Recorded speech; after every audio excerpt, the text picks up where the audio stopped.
জামাতে নামাজ পড়ার নিয়ম।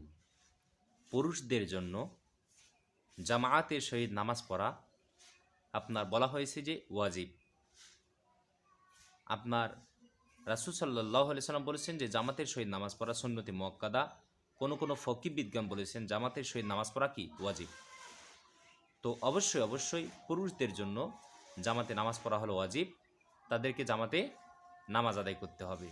তো আমরা যারা পুরুষ মানুষ আছি, আমরা যখন জামাতে নামাজ আদায় করব, তো আমরা কিভাবে জামাতে আমরা নামাজ আদায় করব, আজকে আমরা সে সম্পর্কে আলোচনা করব ইনশাআল্লাহ।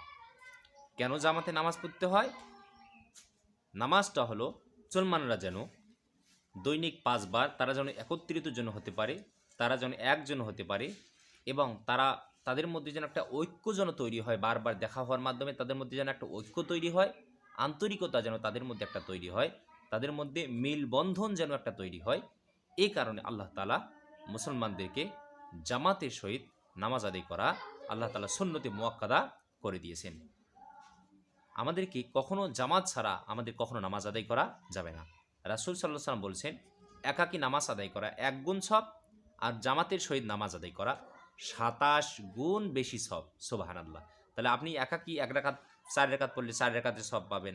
আর জামাতের সহিত যদি আপনি নামাজ পড়েন ভাই, তাহলে 4 দিয়ে 27 কে আপনি 4 দিয়ে গুণ দেন, তাহলে কত রাকাত হচ্ছে? হ্যাঁ? তাহলে এই কারণে আমরা সবসময় জামাতের সহিত নামাজ আদায় করার চেষ্টা করব। আমরা একাকী নামাজ আদায় করব না। তো মূল বিষয় হলো জামাতে নামাজ আদায় করার নিয়ম কি। আমরা ইমামের পিছনে নামাজ আদায় করব। এই তো আমরা যে জামাতের সহিত নামাজ আদায় করব, তো জামাতের সহিত নামাজ আদায় করতে গেলে একজন ইমাম থাকেন। সেই ইমামের পিছনে মুক্তাদিগণ ইক্তেদা করবেন ইমামের পিছনে। তা আমরা যখন ইমামের পিছনে নামাজ আদায় করব, রাসূল সাল্লাল্লাহু আলাইহি ওয়াসাল্লাম বলেছেন, মান কানা লাহু ইমামুন ফাকিরাআতুল ইমামি লাহু কিরাআতুন। মুক্তাদিগণ যখন ইমামের পিছনে নামাজ আদায় করবেন, তখন মুক্তাদি ইমামের কিরাতেই কি মুক্তাদির কিরাত বলে গণ্য হবে। তো আমরা যখন ইমামের পিছনে আমরা জামাতের সহিত আমরা নামাজ আদায় করব, তখন আমরা যারা পিছনে আমরা মুক্তাদি দাঁড়িয়ে থাকব, তো আমাদের তখন করণীয় কি? আমরা কি করব? আমরা কি সূরা পড়ব নাকি পড়ব না? আমরা কোন তাসবিহ তাহলিল পাঠ করব নাকি করব না? আমরা কি করব না, আজকে আমরা সে সম্পর্কে জানবো ইনশাআল্লাহ। কারণ বিষয়টা জানা কিন্তু অত্যন্ত জরুরি। যেহেতু পবিত্র মাহে রমজান চলছে, এই রমজানে আসুন আমরা নামাজ শিখি, আমরা কোরআন শিখি, আমরা প্রত্যেকটা ইবাদতে পাকাপোক্ত হই এবং আমরা তাকওয়া অর্জন করার চেষ্টা করি ইনশাআল্লাহ। তো ইমাম নামাজ পড়ান, এই নামাজগুলো হলো 2 ধরনের।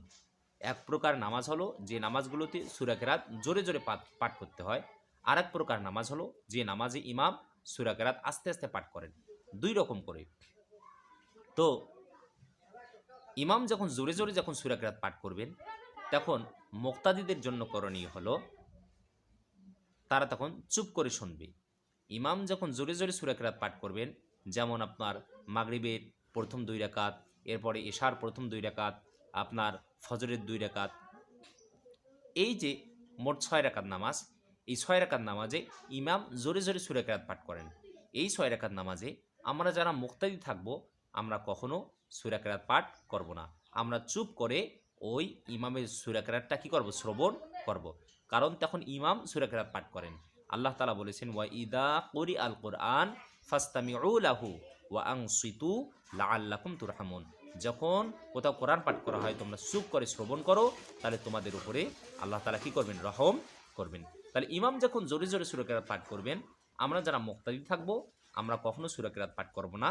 আমরা চুপ করে কি করব? ইমামের সূরা কেরাত শুধু শ্রবণ করব। তাহলে মাগরিবের প্রথম 2 রাকাত, এশার প্রথম 2 রাকাত এবং ফজরের 2 রাকাত নামাজ, ফরজ নামাজ, আমরা কি করব? চুপ করে আমরা শ্রবণ করব। আমরা যারা মুক্তাদি থাকবো, আমরা সূরা কেরাত পাঠ করব না, আমরা চুপ করে থাকব।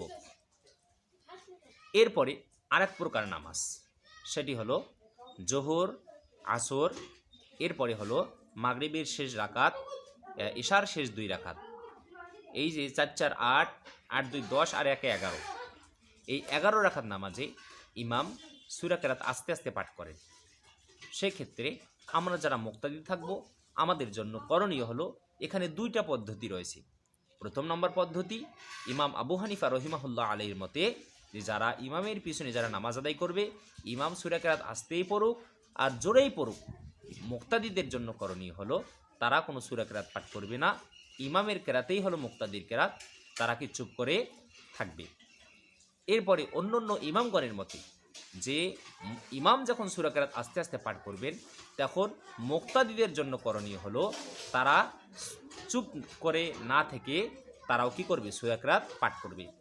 ইমাম যখন আস্তে আস্তে সূরা কেরাত পাঠ করবে, তখন মুক্তাদিদের জন্য উচিত হলো তারা চুপ না থেকে তারাও কি করবে, সূরা কেরাত পাঠ করবে।